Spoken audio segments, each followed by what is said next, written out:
All right, gang. Welcome to episode 5, and one of the episodes I've been most excited to talk about and share.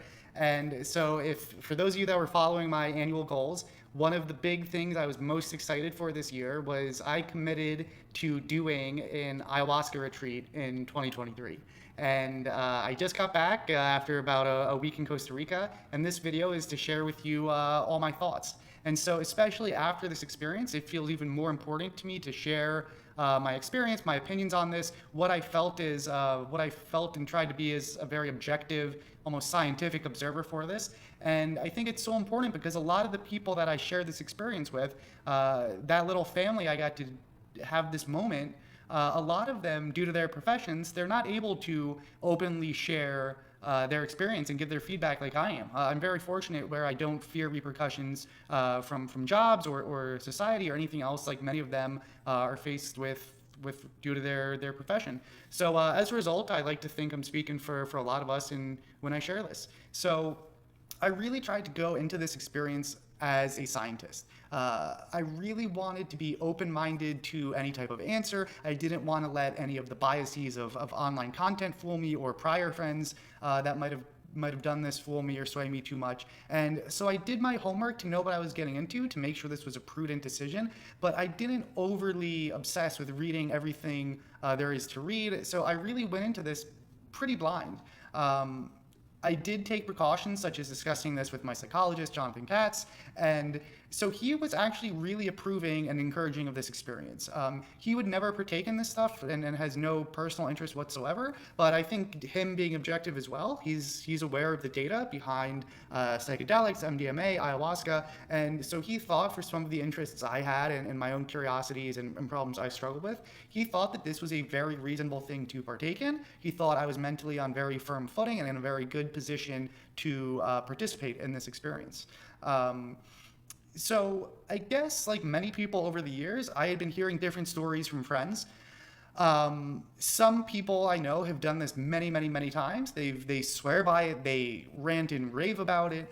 And those were some very powerful data points for me. But these were also friends of mine that are very open to different types of drugs and substances. They're very into that space. So I felt they might have had like a little bit too much positive bias, and so I tried to discount those people, like the people that have done it like 100 times. It's like, okay, I'm gonna put those opinions aside, and I really was trying to find the opinions of what's the everyday person, like kind of myself, where like I don't really do drugs or these substances really. Like I've not really been exposed to kind of these experiences, and the data point along with, I mean, so there's been a lot of research, like especially from Johns Hopkins and how great psychedelics are. I think there's less research on ayahuasca, but still some pretty promising things. But there was really one data point, anecdotal data point, that really got me to do this. And so that was a friend of mine who, for privacy, I just won't disclose. But he is, I don't know, probably early mid 40s, father of two. And he had no idea about ayahuasca, but his wife wanted to partake in an experience, and he went there to support her. And after reading, he was kind of okay with it. And so he really went in with no preconceived expectations. He was just simply there to go along for the ride, to support his wife, and to see what it's like. And this is someone that I really don't group whatsoever with kind of like the stoner hippie mentality. You know, this is like a white collar worker and someone I really respect greatly. And so he went in blind. He comes back. I asked him about his experience, and he said that it was exceptional. 10 out of 10, and he loved it. And so those were the types of data points that were most meaningful to me. Not really the person that already loves psychedelics and is kind of the big pothead stoner person, but who's kind of like the white-collar, everyday professional, conservative in beliefs and opinions, kind of scientific, analytical, that I can kind of most relate to. That's what I really kind of wanted to key to. And once I heard that, I'm like, okay, I got to do this. And so I ended up signing up for Soltara in Costa Rica. This company. They've got two in Costa Rica, one in Peru, I believe. They're very professional, very, very well reviewed. The whole process is extremely supported. The staff was utterly fantastic. They give proper respect to the ceremony. It follows true Shipibo traditions. You have two Shipibo shamans that are participating in it, and every single person there could not have been more respectful to the culture, the origin, and the traditions of the medicine and the ceremony. So it was a really great thing to be a part of. And again, I really had no dog in this race. Like, yes, I had intentions, but more than anything, I had an extreme intellectual curiosity to know what is the hype. I think if there's ever something that can really help people's mood, people's mindset, many people do view this as a life-changing experience. And so I was really curious and happy to be everyone's guinea pig. One thing that I think is important, as many people would I'm sure think first, like, of course there's risks.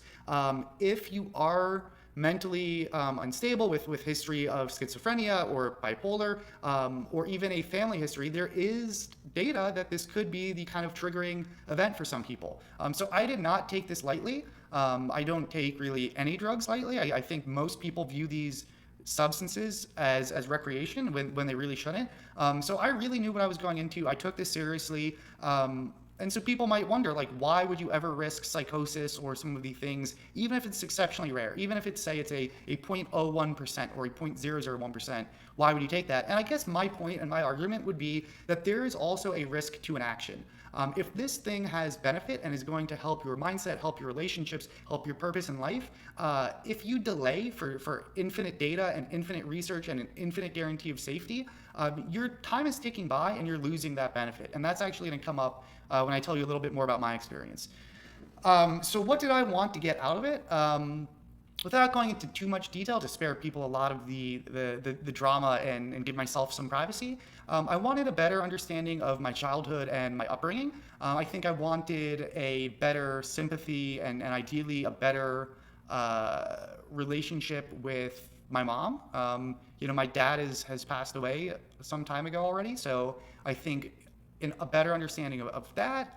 I've never really wanted kids, and I've wondered if that could change with more insight, because that's kind of a topical thing once you get into my age and relationships. And so what's really interesting about this, and the point I made about a cost to an action, is so I was in a long-term relationship for over a year, and what's kind of crazy is just the way life works. So a couple of days before I left for Costa Rica, we actually ended up breaking up. Breakups have always been psychologically painful for me. They've always been some of the worst experiences of my life. And so it was tough. She was temporarily living with me, so I'd never had to move out a partner before. And so really the day before I flew out, like I was moving out my girlfriend on the Friday, then packing and flying out 6 a.m. the next morning. So there was very little time in between to kind of process and cope that. So it could have gone either way. You could have said, oh man, that's bad to happen right prior, but I was kind of happy it did. If it's going to happen, just to deal with it then. And as far as there were multiple reasons for that breakup, but certainly one of the reasons expressed was this was a partner that 100% wants kids and loves kids and works with kids. And that was something that I'm still not sure about. And so that was cited as one of those reasons. And so that's my point about there being a cost to inaction, right? Who knows if my next relationship, maybe I swing to the yes side and that becomes something that keeps that relationship alive. It's these things you got to think about. So that's why I think that's an important point for people considering this stuff to also realize. People don't live forever. My mom won't live forever. Your parents, your friends, whoever won't live forever. And if you can have better relationships with them, I think that is worth taking some risk for. So nevertheless, I fly out to Costa Rica. I think it's kind of a good thing that it's such a pain in the ass to get there. Like, you got to take multiple flights. But really everything went smooth. I get there, I meet the partners that I'm going to do this with. There was a group of about 19 of us, I think. And I'm sure most groups are like this, and maybe ours was a little special, but I think it attracts this type of person. Everybody in our group was exceptional. Everybody was so kind, so judgmental. Everybody was there with the level of seriousness, with the level of respect, and the level of camaraderie. Everybody was there for each other. And as part of the process, which I'll get into, you end up really just opening up to the whole group. It is mandatory. Obviously, to what degree is up to you, but everyone was sharing their life story, their background, their pains, their traumas, and you hear everything under the sun, and it really opens your heart when these people are so vulnerable. Essentially, strangers are so vulnerable with you. It creates a very strong bond very early, and I think when so many people are afraid of vulnerability, it comes at the expense of powerful relationships like we experienced. So to start off with first there's kind of like the little intro day, but then day one, the real day one, starts off with what they call the vomitivo. And as you can imagine, Baxter, whether you speak Spanish or not, vomit is in that word. And so what happens is you need to really cleanse your system that first day. And so you end up chugging tea as much as you can, as quickly as you can, until you really projectile vomit, which sounds super gross. And I knew about this going in. It was probably the thing I was least looking forward to. It ended up not being that bad. And actually, I thought this was one of the most important activities, which will tie in later. But what this forced you to do is to really dispel what your body's saying and just have full control over your mind and not to resist. If you resist that activity and chug slowly, or if you're not letting yourself puke, you're going to have a really, really not fun time and just be extending the uncomfortableness. I did a really great job of immediately just all in chugging, using my alcoholic drinking days to just gulp, gulp, gulp, gulp, gulp, and I got my time over with pretty quick. And it really was a good microcosm for what was to come on the medicine. The more you give in and accept the process, and you listen to your brain and say, this is what I need to do to get through this, the more you can kind of have a more pleasant, enjoyable, and cut through the unpleasantness of it. So that was kind of what I think I'm least looked forward to, but it really wasn't bad. So pretty much like the main 3 real days, you do ayahuasca each night back to back, and it's bookended by the other days of recovery. And so we go into the process after, all the logistics and everything, and knowing what not to do, they make it as safe, as comfortable as possible. Really A+ job to them at Soltara. And the setting itself is beautiful. Like, you're on this private compound right on the beach. It's as peaceful and zen as possible. And every meal you get is delicious. There's not much variety really, but you're forced to eat healthy. And in fact, even going into the couple weeks, you're supposed to follow a dieta, which really starts to exclude alcohol, caffeine, pork, beef. So you're really starting to clean your diet, and then you follow it while there. And this is, of course, important because I guess, first of all, pork and the tyrosine in it can react with the ayahuasca.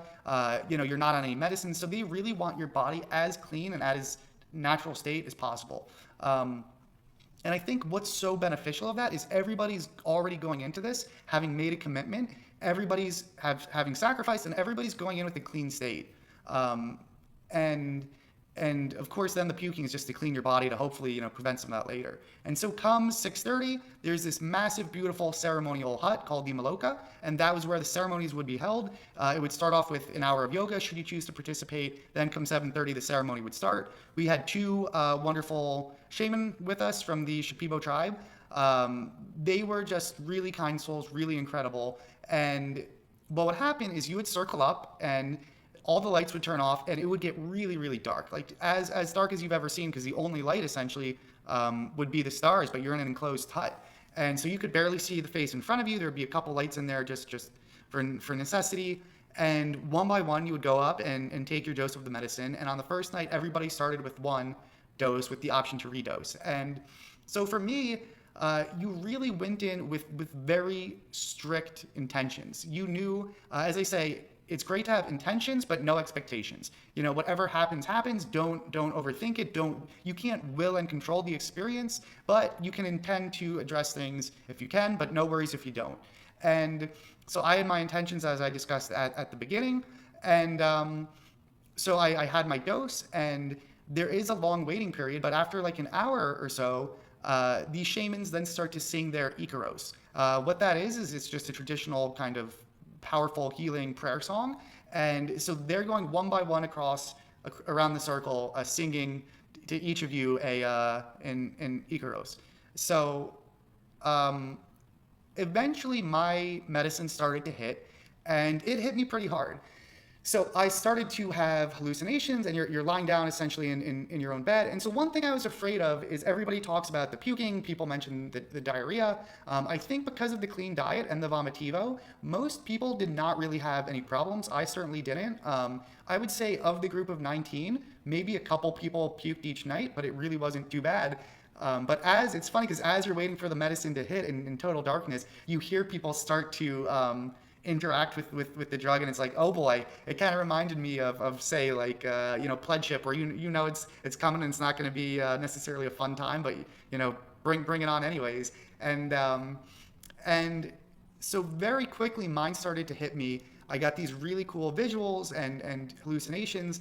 And what happened from there was I kind of was able to drift in and out of two layers of consciousness. In one layer, I was really almost an observer of myself, right? If we talk about the passive voice in our mind, our narrator, it was as if I was one level of consciousness peeled back, and I was an observer of that self. And that was a really powerful observation, and I still was coherent enough where I could fully control my thoughts, and I was able to think about, what does this mean? What do I want to explore? And really direct per my intentions. So I was very lucky in that sense that for that first night I could control everything. And so I did bring an eye mask, which just due to the Huberman podcast on psilocybin, I thought was interesting. And the eye mask was so cool because it was really like an aperture for me to control the experience. So if I really wanted to be lost in consciousness, I would have the eye mask on. If it ever got to be too much, I would take it off, and then it's like, oh wait, I hear the waves crashing. I'm back in this room. I can make the vague outlines of what's going on. And so it really allowed me to kind of steer and control the experience. And I really had a lot of beautiful insights. And I'll get to those, I think, at the end and tackle them. But essentially, this first night was my most powerful night by far.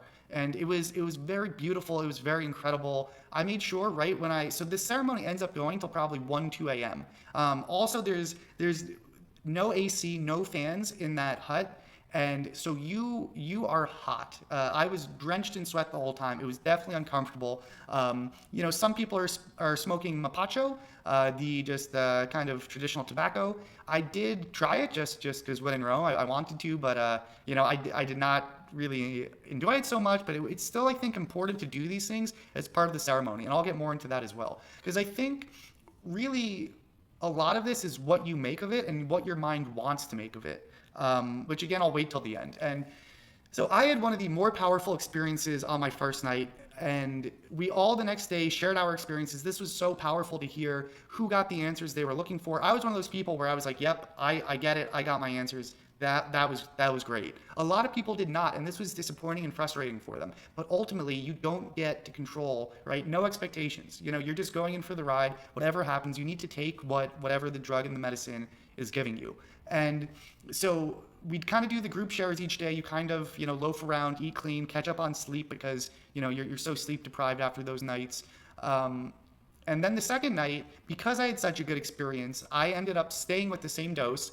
And really my intention going into that was, wow, I had something beautiful and great. I don't want to mess this up and have a bad trip. So I really almost kind of took a knee despite the same dosage. And I wanted to, someone told me that the stars were beautiful at night after the ceremony. I was tripping so hard the prior night, I couldn't even notice them after. And so I really wanted to appreciate the songs of the maestros, which the prior night I was so, I was in such a different world that I was not even coherent to kind of receive my song from the shaman. And so that second night, my intention was to see the stars, appreciate the beauty of this experience, to take in the songs from the shaman.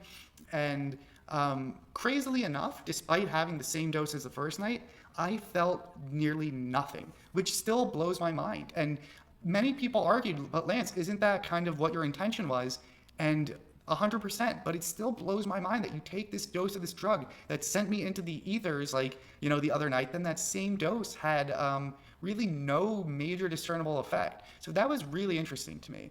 And I got what I wanted. I saw beautiful stars. I got to appreciate the ceremony. And so then for the third night, I ended up doing kind of like 1 1/3 or so, I think, doses that is.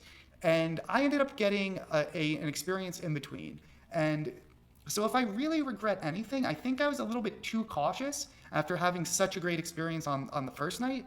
But live and learn. So let me get to what some of this was actually like. And I took some notes. I got to scroll through this. Um, okay, so let's see. So really all the insights that I discussed, they're really going to kind of be from that first night because that was my most learning and my most reflection. And it's really what's so powerful I think about this drug is it's really like a Rorschach test of like I think the mind gives you whatever you need or want to see. Because obviously this drug doesn't have the magic answers. If you're looking for your direction in life, it doesn't just spit you some job posting URL to apply to. And so again, this is Lance, the scientist here that was curious about this. A lot of people allege that this has sentience, that Mother Aya is guiding them. And I wanted to take this with an open mind, but I was admittedly skeptical. And there was no way for me to not be skeptical. Try as I did. And so especially the first night, I was trying to be kind of the scientist. And my guess is when you have these intentions and when you have this will, the drug really does put you in this mental state of consciousness that responds to your deeper subconscious, what you really want to see and hear. And like, so I think a lot of these things, the answers to the questions are the answers you need or want them to be. And so for example, like, I discussed my intentions, like find out more about my childhood, whether I want kids, this or that. And a lot of what I found was this bigger picture perspective, almost that even more zoomed out. And what I really took away from my first night was it felt almost as if we're an actor in a play. And I'm playing my character, Lance. And everything that happens, whether it's our upbringing, our life, you know, every trauma or bad thing that happened to us, like, I think you find the answer that's going to be the right answer for you. But ultimately what I found for me is that it just happens because it does, right? Like there's all these inputs in the world. It just happened, but it really doesn't matter. Like the bigger answer was it's not what matters, Lance. Like you can't focus on the past or all these things. Like live in the present, enjoy the present. And like, so one of the visions I had was, so the shaman, our two shaman, they were older, probably in their 70s. And so as part of this ceremony, they're just smoking all this tobacco and everything. And I had this thought of when the female shaman was around me, that here this beautiful woman, this sacred, holy woman, she's giving us this experience that's been around for 1,000 years. Like the whole thing feels so sacred and holy. And here's this woman that's in the later stages of her life. She's staying up till 1, 2 a.m. with us. She is smoking this tobacco and singing like the voice of an angel. It was so beautiful to hear this music and her soul and her energy in it as she's singing to you. And in my opinion, you know, I personally find tobacco to be unhealthy. You know, staying up this late is unhealthy, and like they're nonstop going for hours and hours and hours. Like that is not an easy feat. And so in that state of consciousness, like what I perceived was her very finite energy, her life, and her essentially seeing, wow, she's spending her finite life she has left to give me this experience. And it really was this recognition that we don't know when our life ends, you know, but it's finite. Our energy, our mood, everything, it's gonna end, and you need to choose where you spend it. And with that came this great comfort in the end coming. Like it didn't matter to me whether I lived to 60, 70, 80, as long as I got to spend all that life energy and do it in a productive, powerful manner. So this woman and this man, they were giving us their energy and their love very, very selflessly. And it was such a powerful feeling. And if you think about a parent, you know, or my dad who passed away a while ago, you know, they gave their life and their love and whatever there was, and ultimately it's just your job to enjoy this ride. And you can get caught up on all these questions, but they don't have traditional answers. You're never going to know some hardcore yes or no, and it all is situational anyways. And so the bigger lesson for me was Lance, you're asking the wrong questions, you're thinking the wrong things. You know, the only thing that matters is what is this life we have, what is this consciousness. And it really was just something to be just savored and enjoyed. And it gave me the sense of just how silly and futile and dumb so many small things are. And I know this sounds like trippy, you know, philosophical things, but I think that's kind of where the magic of this medicine comes, because it's so experiential. You're witnessing yourself in like that river of time. You're seeing your mortality and everyone's mortality, and you're reducing life to just this limited essence in how you spend it. And are you spending it productively? Are you wasting it with bullshit? And are you poisoning your body with alcohol, with unhealthy food? Are you not treating yourself with the respect to maximize that kind of sacred energy you have? And so that was really the big lesson for me, is that this drug operates by giving you what deep down in your consciousness you need and you want, but you need to let it happen. And so much during that first night, some people were puking, some people were in pain or crying, and so much for me was, Lance, just let it come, whatever is meant to be. And like, so I think the sentence that I really took away is, whatever happens is what's meant to be. If someone passes away, so be it. Like, if a relationship ends, so be it. And like, life all is this preparation for death. Like, no fear whatsoever of death, because movies and books and your favorite friendships, relationships, everything has an end. And that's what makes it so great and beautiful. And that's what's training us for the ultimate end, when we lose our consciousness. But until then, we might as well really, really enjoy it. So I did not get the feeling that Aya was sentient, or that it was Mother Aya. I did get some plant imagery, but I'm not so certain. That's not just because that's kind of what you're meant to perceive in this setting, and that's what my expectation is, given the just experience and other artwork and what you hear other people say. One thing that I can't understate is how important this group experience was. Like, I don't think that drug would have been useful or interesting to me in a recreational setting, or without the proper, it was just so powerful to make the commitment, sacrifice the diet for the couple weeks, do this really long trip, to be sweating, participate in the vomitivo to cleanse the body. And I think like it sets a level of seriousness and a real level of intention, that your subconscious is truly looking for these answers when you're partaking in the drug. So that was really, really cool for me. The second night, like I said, I was just reflecting on the beauty, and the third night was a mix between the rest, which is why I focused so much on the first. And so let's see. I guess, as far as regrets, like, I just wish I didn't play the second and third night so cautious, but it is what it is. You can always redo these experiences in the future. And I think when it comes to these groups, like, what's so special about this whole experience is it's such a massive pattern reset, right? Nobody's in their traditional routine. You're not drinking, you're not eating unhealthy, you're not doing caffeine. You're with new people in a totally vulnerable setting. Every single person I felt comfortable asking or saying anything with. And I knew they would respect my privacy. I knew they would respect my confidentiality.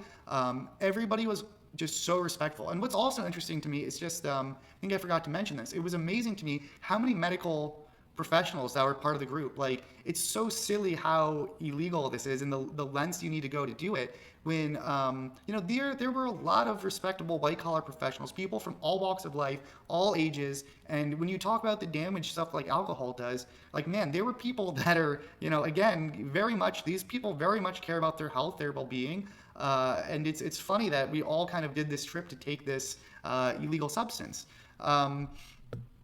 So I guess the big thing too is, yes, this experience is magical, and a good experience, but what ends up being the lasting change? And so that was my big thing, right? Because a lot of things can give you an afterglow. You can take a Tony Robbins seminar, you can have, a fun vacation, but what will be the lasting changes? And so on the last full day, I spent some time really reflecting, what do I want to walk away from with this? And I came up with 11 things, 11 quick takeaways that I wanted to hope sticks with my life. And I'm going to post those on Twitter. They're a little bit too long to read. And so what's also important is none of these ideas were so original. These ideas were already in my mind. I think at least most of them. A couple were original due to that experience. But what's so important is I think you felt a catalyst and a greater gravity for implementing this stuff due to how experiential that was. These are things like canceling news subscriptions, taking an electronic Sabbath on Sundays, eating cleaner, being more vulnerable and open to these things, spending your energy and your life more mindfully. They're not so original, but I think it's important, and I like to think these things that I post are going to be what's going to stick. So I think the big question is, do I recommend this? Most people will be curious about. I think these experiences are hard to broadly recommend, and like I heard people say, oh, it needs to call to you, and I felt that was kind of like a silly thing in the sense of like, no drug like called to me, again with this question of sentience. But what I think that really means to me is you need true intention. If you don't have a strong reason for doing this, I think it's just not gonna be a good experience. It's not gonna be worth the money, the time, the uncomfortableness. I mean, I was so hot and sweaty during that whole trip. It was unbelievable. Like, yes, like the accommodations, are decent enough, but like it's not some 5-star resort where you're just there swimming in a pool, drinking a daiquiri, right? You're talking about serious subjects. One of my favorite quotes of the trip was someone expressed gratitude for the whole group for having made it through this week of spiritual extreme sport, and I couldn't think of anything more true. Like, it really was an emotional, spiritual challenge. It's not something you do for fun recreationally. Like, yes, my experience was fun, but it wasn't easy. But overall, I found it very worthwhile. And, things I do think are important is, again, just like the setting with these people, like so many of them were just such kind-hearted people that I hope to stay in touch with throughout. And like, I wish them the best. And it was so interesting to have a setting where people share their trauma, their upbringings, everything, all their insecurities. And it's really powerful when you work on that with people. And so while I enjoyed my experience, I think what's even most interesting is the experiences of others. And again, I'm keeping everyone anonymous for their privacy. But so a lot of people did find sentience out of the plant. A lot of people do think it was able to remove blockages, both physically and mentally. So I would actually say, I think I had one of the weaker experiences that might have genuinely been due to my skepticism, because I think the more you buy into the ceremony, the sacredness, the shamans and their work, and one sign of this is I would often refer to it as a drug, whereas everyone would refer to it as a medicine. And that seems like a minor difference, but I think it's an important one. And I think, I don't think there's any magic to it, but I think when you subconsciously give it this power, you do truly open up your subconscious more to this experience. So I think I was definitely hurt by some of my skepticism and not being more open. And many people did feel that. They felt magic when these songs were felt to them. People were breaking down crying. And as far as, like, I think most of the experiences were universally positive, but what's so interesting to me is some were exceptionally positive. There were some people on this trip who I greatly respect who said this was, without hyperbole, one of the most important and significant events of their life and one of the happiest days of their life, just as up there as having their children. Like, that's an incredible statement. I had heard stuff like that. I had seen the data from the Johns Hopkins psilocybin trial. And that always astounded me. It still does astound me. And I had a good experience, but I didn't have anything that strong. I would give it a 7 out of 10 for my personal experience. Would do again with strong intention if I had the reason to.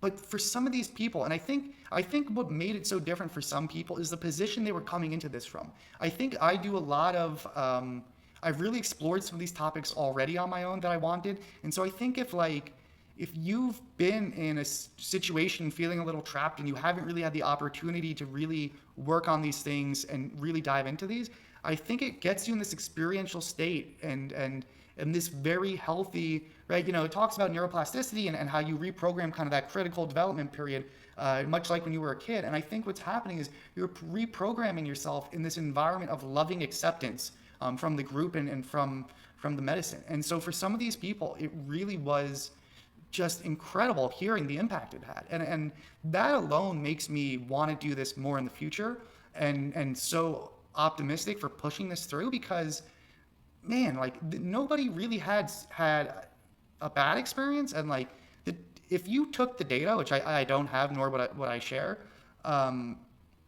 it would be really incredible. And these are people that have had psychology sessions or worked with psychologists.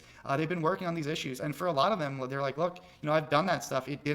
Nothing kind of opened me up and was so tangible, and the feeling of love and acceptance. And I think it really gave people a huge pattern interrupt and a feeling of love and power and gratitude to bring back to their families, to their children, their relationships. So it was really incredible.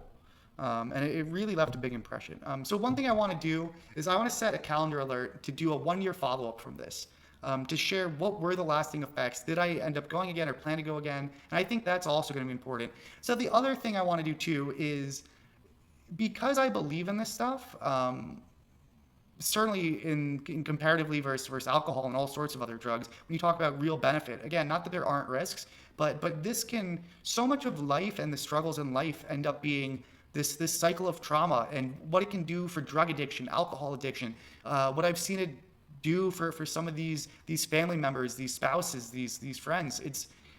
It really left an amazing impression on me. And so what I'm going to do is, for every view this video gets, I'm going to donate $1 to psychedelic research and legalization.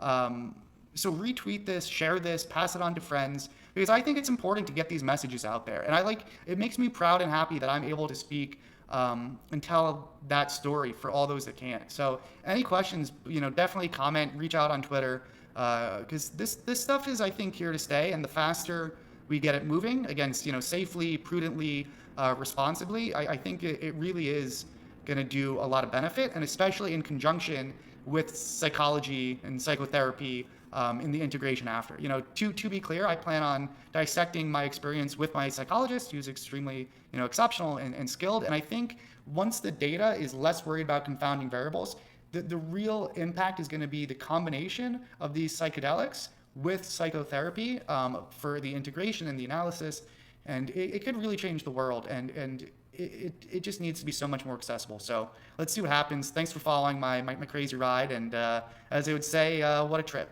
Thanks, everyone.